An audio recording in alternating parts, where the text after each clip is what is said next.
you very much for inviting me once again to your absolutely excellent initiative. I would like to thank notably indefatigable Sujit Nair, who put so much energy with all of you in maintaining also the regularity, the continuity of this initiative to stress the relationship, the importance of the relationship between Europe and India, even after Brexit, with the European Union also in particular, and of course with the United Kingdom now. So I really would like to praise the activity of the Europe-India Center for Business Industry, because you set a model in how we can actually shape together the agenda to further bridge our sides. Now, in these sessions, we will have as main actors some of our Europe-India 40 leaders. So young people from different perspectives, business, academic, who are actively engaged on making India and Europe closer. With them, we will address a crucial issue, which is, I think, extremely interesting: the role of leadership in shaping our mutual relationship. Let me say that, of course, institutions are important, structures, rules, events, history, cultural legacy, economic interdependence, a lot of things, but nothing exists without the human factor. Nothing can exist without a number of women and men that, through their own initiative, energy, passion, commitment, have been able to create some kind of guidance and inspiration for all of us. Many of those leaders actually started, of course, as very ordinary persons, but then through a number of issues that happen in their life, managed to become what actually we define leaders. So people able to advance their own times, to interpret their own times, and to set new standards, new ambitions in forging our relationship. I think all of us in our life and our experience have been inspired by this or the other person, a writer, a successful business person, an historical character, whatever. Let me say, before giving the floor to our speakers, that for me, my first master in a way, it is somebody who was born in my home city, Florence, in Italy, many years ago, in the 16th century. Mr. Filippo Sassetti. It did come from a very powerful and wealthy and known family in Florence, the Sassetti family. Today, we still have a Sassetti chapel in one of the main churches of Florence, Santa Trinita Church, painted by famous Renaissance painting, Ghirlandaio. Well, this guy, as a young man coming from an aristocratic family in the 16th century, decided to leave Florence and to move and settle, not simply to travel, but to settle in Goa, in India. He became a merchant, but he was notably a man of culture and man of respect. He wrote very interesting letters, which are still published in Italian today, where, for instance, he condemned in the strongest terms the forced conversion to Christianity of Hindus by Catholic missionaries. He condemned the destructions of Islamic mosques, Hindu temples by the Portuguese. He praised the beauty and the importance of the Indian civilization, and most importantly, not only married with an Indian, not only converted himself to, probably the first Florentine in doing so, to vegetarian food, but he was the first who understood the common origin of what we call now the Indo-European languages. And he put in his letter so many examples of the common origin of a number of words, by stating that by having the same origin in our languages, we are all brothers. Our civilizations are come from a single source, and that is the base of the first steps for a fundamental cooperation. In the 16th century, between Europeans and European colonizers and Indian, that was quite a revolutionary statement. I think in his own way was certainly Filippo Sassetti a meaningful leader.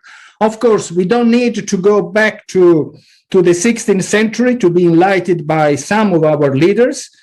We have many in our recent years. I could mention a number, of course, of them, but it's not up to me. It is now up to our young leaders to tell us their view on this. And first of all, I'm happy to give the floor to Professor Dhanasree Jayaram,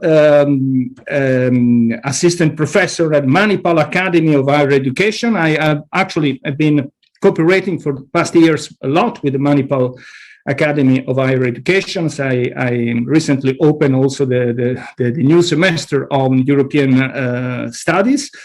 The floor is yours. Thank you so much. So before I just talk generally about this topic, maybe I'll just introduce myself just as the other panel went. So I'm just following the same format here. So I'm Dr. Dhanasree Jayaram, and I am assistant professor at Manipal Academy of Higher Education. I also co-coordinate a Center for Climate Studies here at the university. So I did not start off as a EU-India researcher. My forte was always in climate diplomacy, climate change, global environmental governance, climate security, and similar topics. But increasingly, I started looking at EU-India relations from the perspective of climate diplomacy and how these two parties have enhanced their partnership over a period of time, because this is an area in which there are a lot of opportunities for these to enhance partnership, which can also translate into political partnerships and other forms of partnerships, in the world. So I've been I've been lucky to have built my network in Europe over a period of time, because I was one of the recipients of Erasmus Mundus scholarship, and during my PhD, which I was pursuing at Manipal Academy of Higher Education.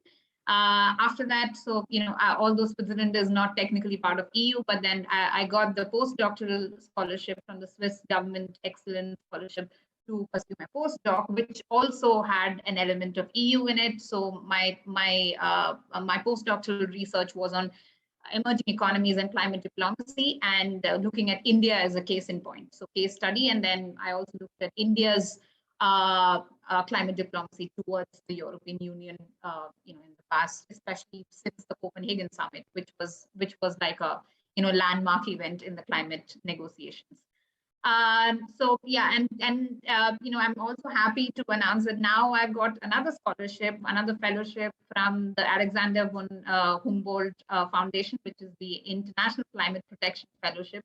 And my topic again would be EU's climate diplomacy towards South Asia and the aspect of gender in it. So that's something that I'm going to explore, as to how gender is mainstreamed through European Union's climate diplomacy initiatives in South Asia, primarily India. So I would be, very interested in also knowing about these aspects, because I'm just going to start this research, and I would be very happy to know about others' perspectives on this aspect as well.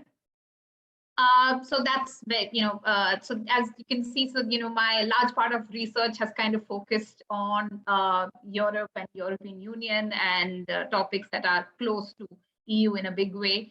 So I'm very happy that I got this opportunity to speak in this panel, and thank you to EICBI for organizing this event, which is very important in promoting India-EU, India-UK relations. Considering, UK is not part of EU right now, but still UK, as the other panelists mentioned in the previous panel, it's very important to mention UK, because I think the starting point was something that was, had UK as a major partner in that aspect to promote EU-India relations as well. So that's about me. And to talk about, individuals, as Mr. Rinaldi also mentioned, it's very important to talk about these individuals who have played a big role in promoting EU-India relations. And I'll start by talking about my own experience of researching on climate diplomacy and visiting the European External Action Service, and talking to the MOEF bureaucrats and MEA bureaucrats and others. It's very crucial because there was a time when India and EU were not on the same side of the table as far as climate diplomacy positions were concerned. There were ideological differences because most of the European countries have this historical responsibility, and India has always been pushing for the common but differentiated responsibilities and respective capabilities. India has always pressed for climate justice, equity, equitable distribution of the, carbon space, all of that, which was not something that the EU identified with as much. Of course, these were part of the UNFCCC. These are some things which are universally recognized. But then at some point, which is like I mentioned at the Copenhagen summit, you realize that it should be like a shared by all kind of a that kind of momentum built up, that it should be something that is shared by all those CPDR, RC would still continue to be the part. And this is where I think individuals did play a big role. And I would say, especially with Sarkozy and Angela Merkel, and at that time Manmohan Singh, these are the leaders. It just looked like it's all fallen apart. Nothing can be done between India and EU because of the way the conference kind of failed to reach an agreement that was universal or something which is more legally binding. But immediately after that, we saw that these are the leaders. Especially, I would mention Jayaram Ramesh as one of the most famous environment ministers who went ahead with building partnerships with especially the Western countries like EU's countries and maybe the US as well. But of course, there were differences which continue to persist. And I think that that the turning point came around, say, the Paris summit, when it was realized that, again, through these individuals who have been part of the negotiating teams, and as I mentioned, through bilateral relations as well, what has happened is that, these leaders have continuously spoken with each other, ironing out differences on climate change, knowing about each other's interests. I think one of the previous panelists also mentioned that there was a requirement to know each other's interests better. That doing your homework, I think it was Stefania who mentioned that, doing your homework better. That was very important for these two parties to come together stronger. And it although I wouldn't say, the negotiations are not just, they're not the only part of climate governance, right? There's so many other partnerships.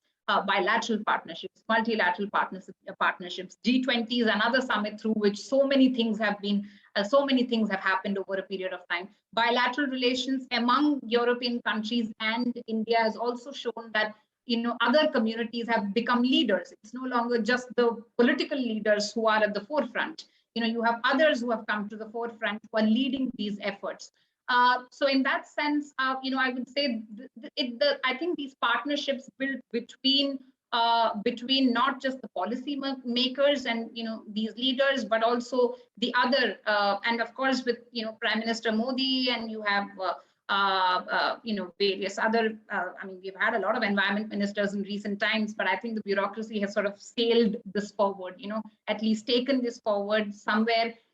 Issues like water, climate, energy in particular, sustainable finance, because climate finance is one of these tricky issues between India and EU. It continues to be so. So on all these issues, I think ironing out differences is something that these two parties have done through individuals. And I have heard a lot of stories about how they negotiate these issues. And it's been very difficult, like how the EU, some of the negotiators, they would talk just to China and they would say, okay, India is also pretty much on the same side. This was one of these misdemeanors, I would say, like, this kind of confusion that China and India would be on the same side. Whereas, over a period of time, it was understood that you have to treat them as separate entities with separate interests within the climate change order itself. They are not the same. So I think, that shows how individuals have played a big role, especially in ironing out these differences and come to the conclusion that partnerships is the way forward.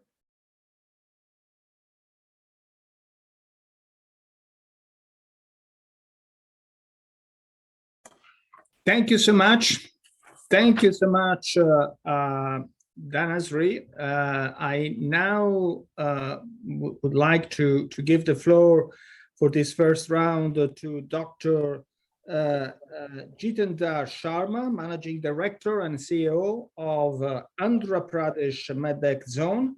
Again, one of our Europe-India 40 leaders. Thank you very much, and I hope I am audible. Good evening to all of you. I am Jitendra Sharma. I am the founder managing director of what is world's largest medical equipment manufacturing cluster. It's based in a city called Vizag on the east coast of India. I am also the executive director of Kalam Institute of Health Technology, an institute set up in the name of Dr. Kalam, our late president, who was immensely popular, people's president and a scientist. And Kalam Institute is the project analysis unit on all medical technology matters to the central government of India. I have a long association with European Union because sometime in my career, I was working for the WHO headquarters in Geneva, which was part of EU. And one of my doctorates is from Amsterdam, which is Vrije University in Netherlands. So a long association with EU, a very beneficial and progressive association, I should say. Now, I deal with medical technology, and I feel I am lucky in present times for two reasons. One, I think COVID must have made all of us realize that world cannot do without guys like me. But that's on a lighter note. On a more serious note, medical technology is growing at a pace globally, which in terms of absolute numbers is 3 times the aggregate economic growth rate of the world. So medical technology is growing at a rate anywhere between 17 to 20% year on year globally. India and EU is no exception. The second reason why I feel I'm lucky is medical technology is a very effective tool for soft diplomacy, whether it is through vaccines or through RT-PCR kits for COVID tests, or it's through ventilators, or it is through oxygen supply. It is an extremely powerful and, most importantly, a very socially beneficial tool for soft diplomacy. I say this because my organization, and just as a data point, India does 1.2 million COVID RT-PCR tests in a day across the country. In that 1.2 million RT-PCR tests done, 1 million every day is supplied by my organization. That's how powerful soft diplomacy can be. We are also a net exporter of oxygen concentrators in COVID wave 2, wave 3, and so on to the neighboring countries in and around India. And technologies like RT-PCR kits go from my zone to over 30 countries in the world. Having said that, European Union and India share some similarities in health space. The reason I say this, it's because while it is assumed that European Union has a very standardized and conflict-free health sector, that assumption is wrong. The reimbursement packages and how more and more services can be covered for citizens in the various countries in European Union is an ongoing discourse for decades. While India is not yet up in the ladder to have covered everyone in the country with some form of health security, there is a lot of mutual learning. Because when a resource crunch country, which has to cover 1.35 billion people in health, has to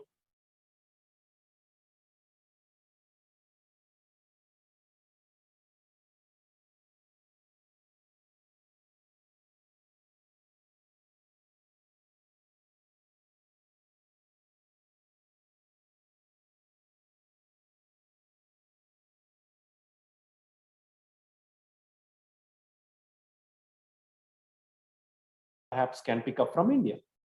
And therefore, health is a space that allows us to engage mutually. And unlike trade, health makes us understand each other's perspectives with immense amount of respect for each other's limitations. European Union has recently changed a lot of rules around medical devices, including nomenclature systems that India can pick up. The EMDN, for example, which is European Union Medical Device Nomenclature System, is considered a benchmark by all of us. There are these tools of engagement which are extremely powerful and can bring not just good to the Indian or European Union communities, but can be forms of global good.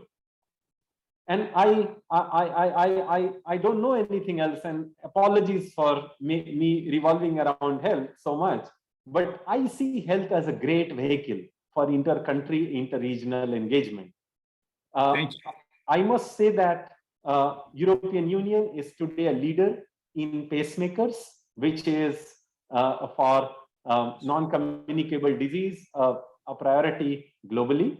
At the same time, India is leader in large number of diagnostic space.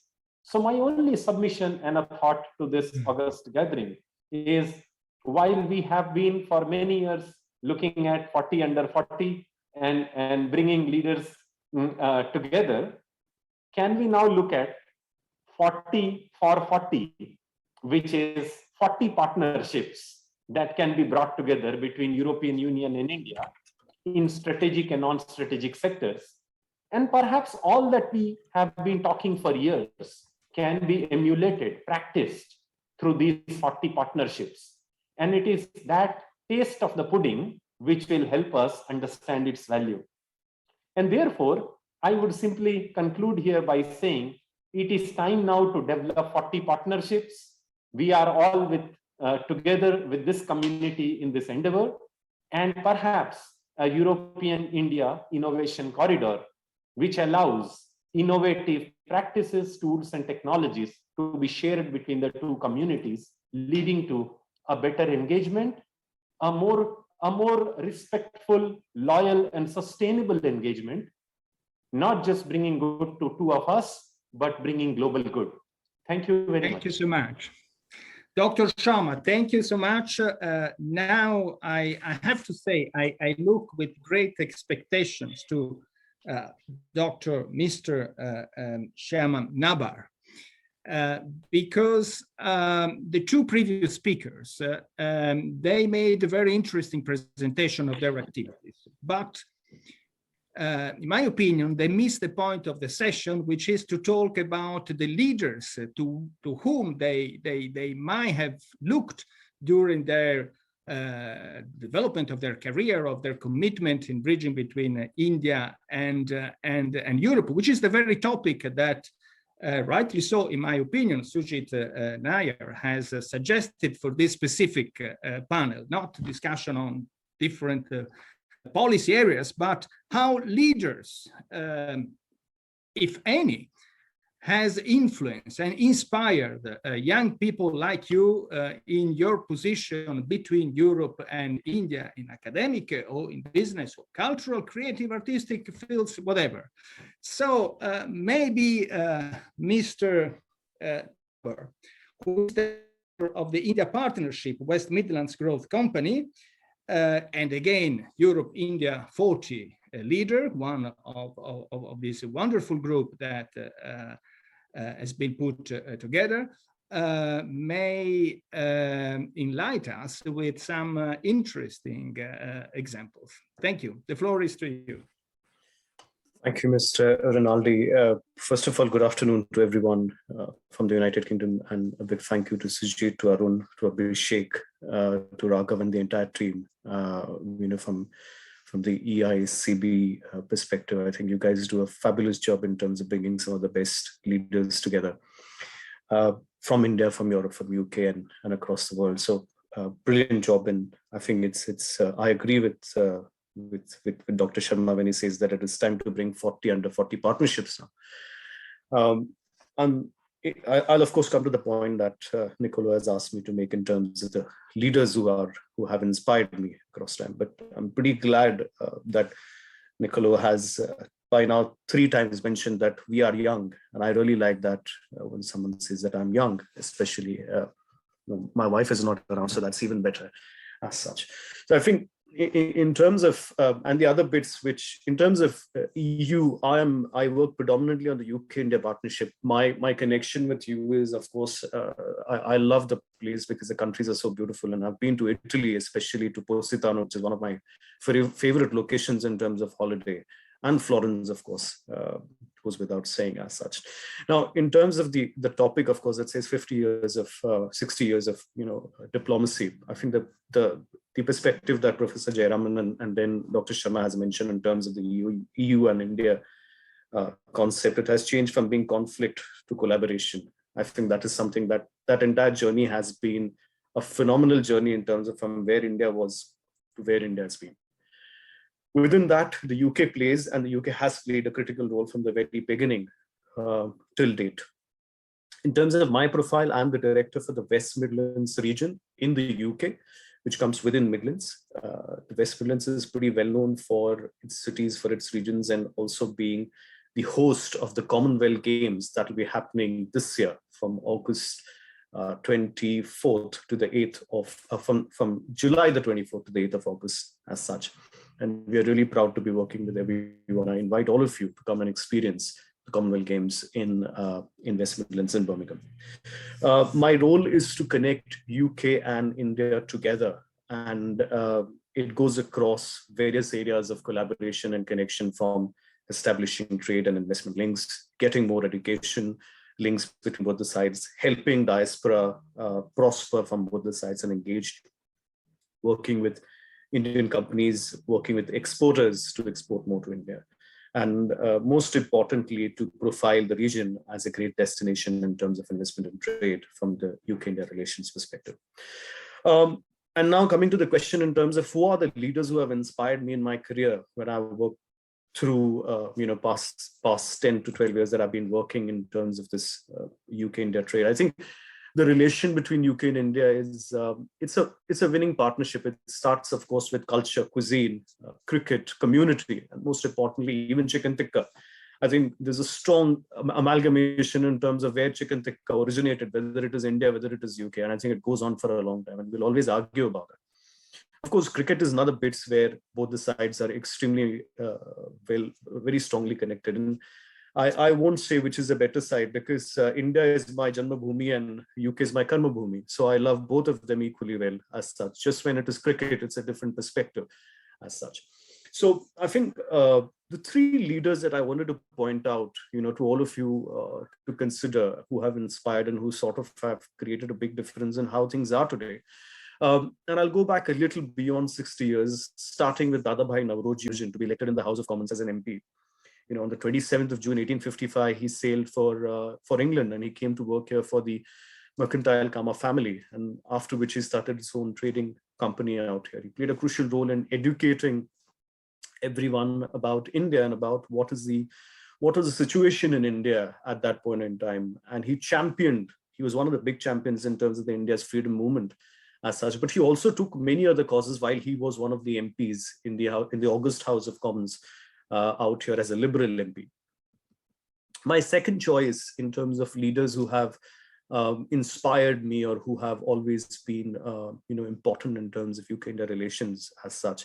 And I'm considering the UK being a part of the European Union from the very beginning as such. The second choice is Professor late Lord Baron Kumar Bhattacharya. As all of us know, Lord Bhattacharya was the architect of the industrial and manufacturing sector out here in the UK, and he played a critical role in establishing something and founding something called the Warwick Manufacturing Group in 1980, which helped businesses to innovate and help university researchers to change our lives in terms of bringing new technologies which could impact manufacturing, which could create new industrialization. His contribution has been invaluable when it comes to the Midlands, especially the West Midlands, where he worked very closely, and played a critical role in making the West Midlands an automotive hub and a future mobility sector, which today everyone knows has got invaluable Indian companies like TVS, Chevrolet, Land Rover, Mahindra and Mahindra, and of course Ola Electric, as we know as we speak, will be soon investing. So late Lord Bhattacharya, of course, was the second most important person who created that impact for me in terms of UK-India relations. And of course, we know the key role that he played in getting the acquisition of Jaguar Land Rover and Tata's done successfully. Now, my final choice of someone who has inspired me or who's been a phenomenal UK-India leader is a gentleman by the name Farrukh Balsara.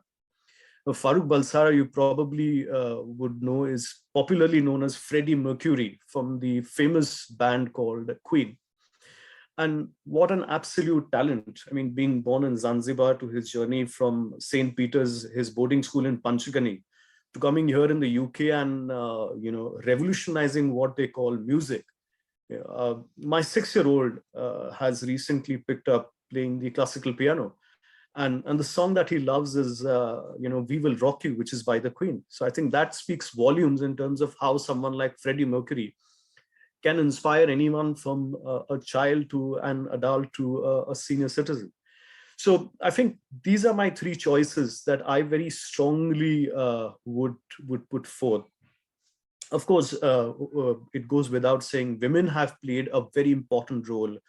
I want to specially acknowledge the contribution of Noor Inayat Ali Khan, who was a British Indian spy and who played a tremendously big role in terms of saving a lot of lives as such during the world wars that happened. And I think that is of course, that goes without saying. We have many other women who played a critical role in connecting. The current minister for the Home Secretary, Priti Patel, plays a key role in terms of her leadership style in the current environment. So I think these are the leaders who have inspired and who definitely have brought UK, India, and many other regions together in terms of the collaborative perspective in these unreal times of COVID, where you need more and more collaboration to be able to save lives, to take it to the next level. I will conclude myself there.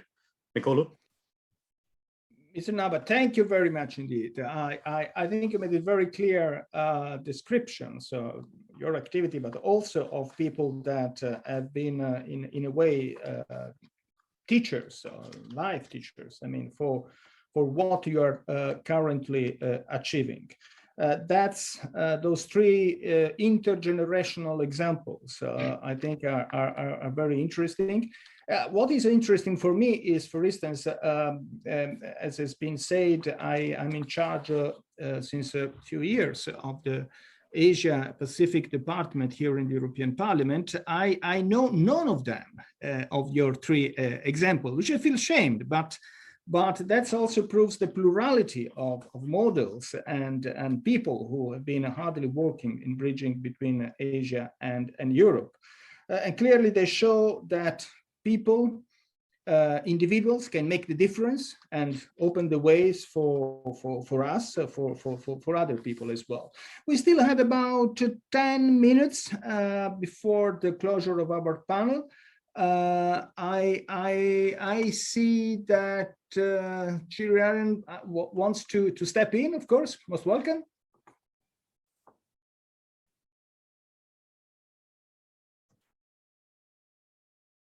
Aryan, you want to? Niccolò, Niccolò, my friend, thank you very much. But I just want to ask you a question about who do you think have really predominantly worked on India-EU relations, not from the UK. I know Tony Blair, David Cameron led not just the UK, but because we were part of the EU before, led EU-India relations to a greater height. And Angela Merkel was pinnacle about that. Nicolas Sarkozy, regardless, Nicolas Sarkozy from France and India perspective enhanced the relations to a much greater height. Narendra Modi, obviously from the Indian side. Who do you think, as a leader, whether it could be an MEP or a head of state, who actually drove India-EU relations to the next level? You understand that you've been an MEP, and the Italian government back then had a very keen interest. But who do you think, if you can name top 3 or even 1 or 2 for our participants and delegates? Aryan, thank you for the questions. I would keep the questions for our speakers, the main characters, the actors of this panel. Of course, I will answer to your questions. I could name a number of politicians, but I would say very briefly 2 things. In a way, we miss a clear leader, a woman or a man who really had in their deep heart the development of Europe and India relationship. A lot have been active with genuine commitment, but somebody who is really perceived by citizens, by both societies, as strong leaders on this issue, in my opinion, we failed to have so far. However, if I have to say a name, I would say Sonia Gandhi. That for not just for me as an Italian, but for many Europeans, her biographical path, etc., show how somebody, lady coming from northwest part of a small town in the north of Italy, etc., could become what she did become. Could become an Indian by all means, by coming from a very strong, very much so European background. Yeah, thank you. You know, a lot of people think Sonia Gandhi is Indian, not Italian, unless they know the background. And they're right. I think they're right. I think in a way they're absolutely correct. She's both of things, but she became an Indian by all means, and that's the proof how close actually we are, we can be. If there are no other questions, but of course they are most welcome to put questions, I would go back to our panelists and again solicitate, notably the 2 first, to come up with personalities that have inspired them in their current achievements. Briefly, because we don't have much time. No other questions? It seems to me that we don't have, so I give the floor again to Dhanasree. Thank you. So first of all, it's very difficult to say, who are these individuals who have inspired me, because there are so many. Because I'm in academia and I'm supposed to keep constantly be part of this larger network of scholars who work on various topics. But if you have to ask me, I think it's very interesting that I recently got this Alexander von Humboldt fellowship, which kind of made me read more about him, about Alexander von Humboldt. And I feel, the way that network has grown based on his ideas of, kind of ecosophy that he kind of tries to promote through his knowledge.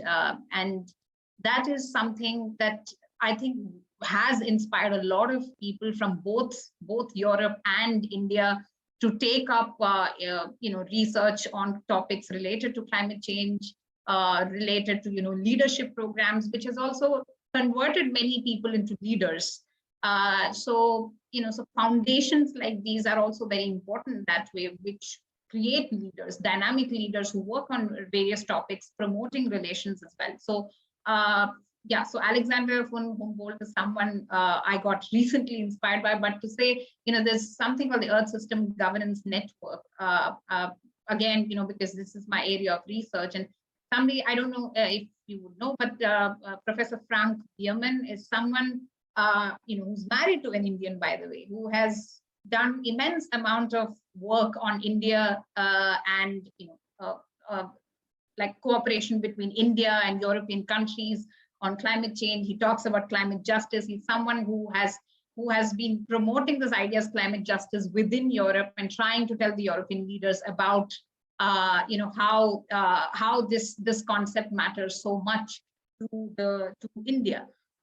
So these are like some of the individuals, I would say, from my own experience of dealing with climate change related.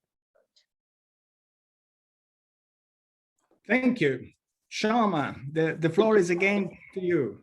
Yeah, you may not agree again with what I say, because working for a federal government, I may not be at the liberty to name individuals, calling some better than others. You may have that luxury. But I think it's also a time when we look at principles as our leaders and not just people as our leaders. It is time to go to that broad-mindedness, right from, Lars, our professor of neurosurgery, who was a Swedish man, who set up a company called Elekta. And Elekta is one of the 2 brands globally. That's all we have that makes linear accelerator for radiotherapy for every single cancer case that treated in the world. Every single cancer case treated in the world using radiotherapy uses one of the 2 machines, Elekta in Sweden and Varian in the US.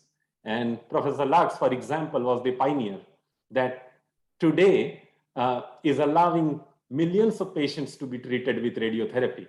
Now, the question is, should we look at Professor Lars as a leader or the principles that his life expounded as leader? And I think as humanity, as we grow in our broad-mindedness, we will eventually learn to milk the principles and passion of these individuals and look at these as leadership principles and not just be buoyed by the persona of an individual. So with that, I think I am a learner here. I need to know about a lot of people, but I would still look behind those people. What is it that made them leaders and not just who they became? Yes, very wise consideration. I fully subscribe. Thank you. Again, for maybe a very final something to say from your side, Ghanshyam, and you're welcome to step in again. Yeah, I think in terms of the EU-India relationship especially, and I'm not an expert like my other panelists who've done phenomenally well, and especially when Dr. Sharma speaks, I almost feel embarrassed to speak after him, because the way he communicates his ideas and principles, I just feel like listening to what he has to say further as such. So, my compliments to him. I think one of the biggest icons that sort of has inspired me and many others across the world, which is the biggest export from European Union to India, is Mother Teresa. And you can't have a bigger personality than Mother Teresa in terms of leaving where she lived and dedicating her entire life to community, to human beings. And and to teaching all of us what life is about. It is about seva, as we call it, popularly amongst us. So I think that would be one inspirational, motivational leader who goes across generations, and as a saint that she is now, I think she will always continue to inspire us, and her message in terms of service, which always will be the top priority for nations, for companies, for organizations, for humanity as such. So I think that would be my concluding remarks, Mother Teresa, in terms of the finest EU export to India, for which India will always be grateful to EU.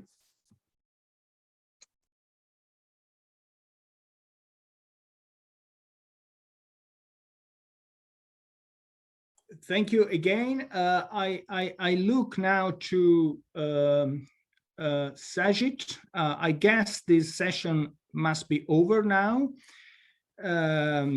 or to Sushmita.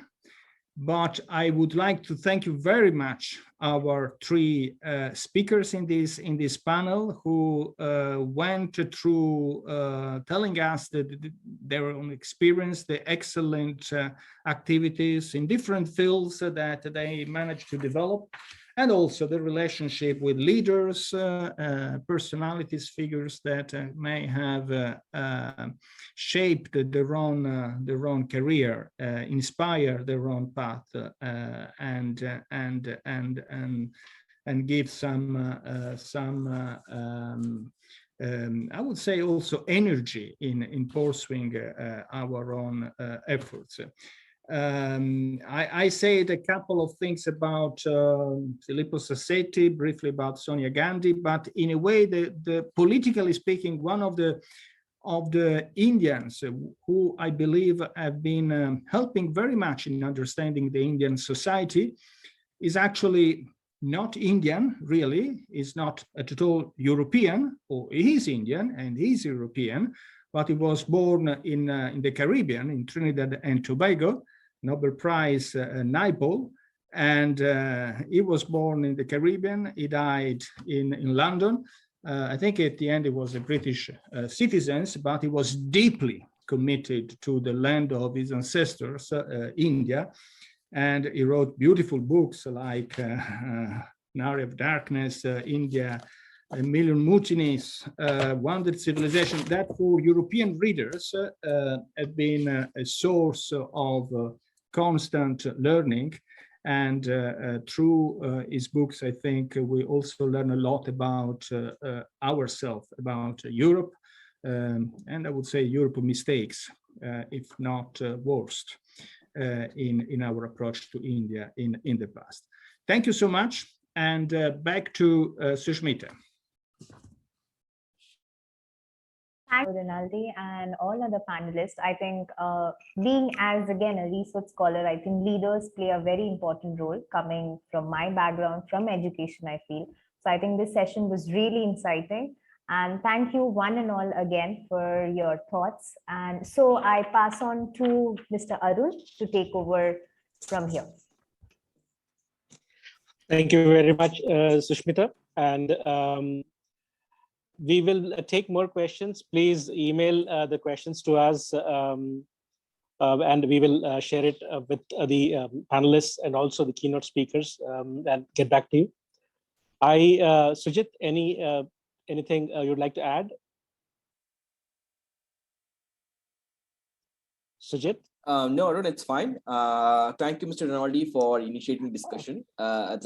It's something which we want to develop. As I suggested, the way we are trying to look at the EU-India 60 Legends is to have our Europe-India40 leaders from 2019, 2020, 21 class put forward the preferences. And then hopefully by the end of mid this year, if all COVID permits, to release this book, this list of leaders in the European Parliament. It's a very interesting exercise. This discussion itself shows how complex this exercise will be, but it's a very interesting one, and which we want to really take this forward. Thank you very much for chairing this panel discussion. Thanks to Sham, thanks to Dr. Sharma, thanks to Dhanasree for taking time to participate in this discussion, sharing their thoughts. Yeah, Arun.